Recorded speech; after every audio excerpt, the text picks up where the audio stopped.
Hello everyone, so first we're gonna learn how to make 4 different types of trees. First we are going to use brown color for making the trunks and the branches of these trees. Then we're gonna use green sketch pen for making the green leafy part for these trees.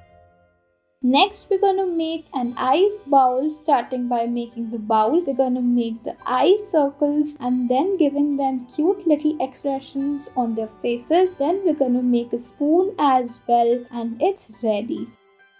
Next, we are going to make a smoothie cup. Here, starting by making the structure of the cup, we're gonna draw a strawberry on the top and then coloring it red and pink.